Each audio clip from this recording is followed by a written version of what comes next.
Alright, let us talk about SOPs or standard operating procedures. So, what is a standard operating procedure?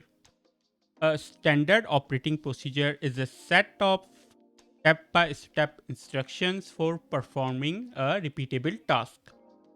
It ensures that the task is performed the same way every time, leading to consistent quality and consistent results. So, what can be the repeatable task? Here are some examples.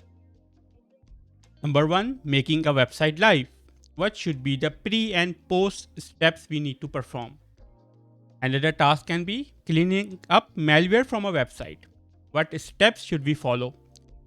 Another task can be working on a new website. What steps should be performed first before even touching the code? SOPs can be written instructions or they can be videos showing how a specific task should be done. Why is creating SOPs important? It is important because you can train your developers very quickly by simply giving them the SOP document. It saves a lot of time when training a new developer and it decreases the chances of errors.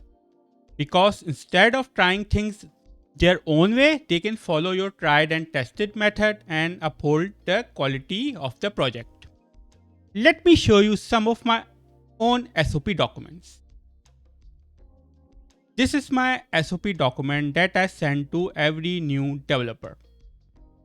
Backups are very important and I always stress that my developers take backups before starting to work on anything.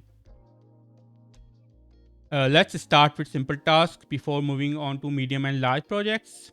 This way I will know how you work and you will also know the kind of work I am looking for. Please note down the below when working on live online sites every day before starting work. If you are going to work on files, then you will download the latest files, create two copies, one copy to work with, another copy you will assign today's date and put it safely in the folder. For example, this is the structure you will use for the backups. Similarly, if you are working in the backend, you will first backup the database as per the attached screenshot. For WordPress sites, I use the Updraft Plus plugin to backup databases. Even if we are changing just one letter of code or content, we will still do the above at all costs. Better be safe than sorry. We will never touch the core plugin or theme files. We will either work in the child themes or use the customizer or theme options to add custom CSS, use snippets plugin to extend the functionality. If we must need to work with the core themes or plugins, then we will disable the updates using this plugin. We will test all the work done in incognito mode or private window because some website will have cache plugins installed and we might forget to refresh the cache before handing in the work. Please read and acknowledge the above. So that's the first message I send to every new developer. And when they acknowledge it, I tell them to when they are tracking time, please use their task name in the memo so I know what task you worked on so I can bill my clients accordingly.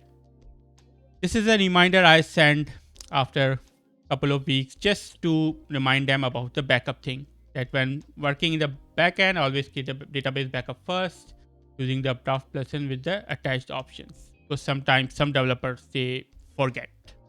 It happens. And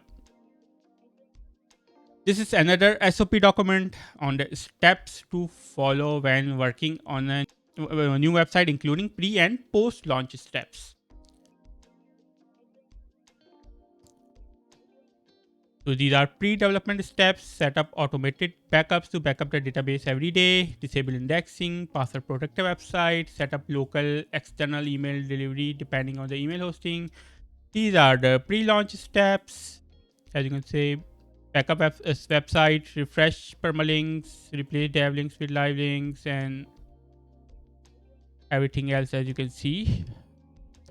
Then these are the post-launch steps: Cloudflare setup, optimize images, CSS, cache, broken links check, and these are some more steps that we perform on some website depending on what is their speed score.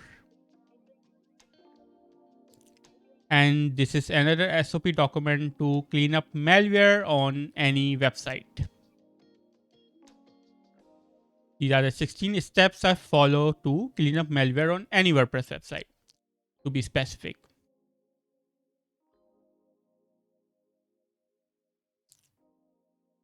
So you just need to identify the tasks that you perform frequently, then create a text document or a video, whichever you prefer, showing exactly how the task should be done. That way you can send it to a developer and they can perform the task exactly how you would do it. It is that simple. And it gives you peace of mind knowing that a developer has followed your process and the quality of work will be consistent. In the next lesson, we will write our first job description to hire our first developer. So, see you in the next one.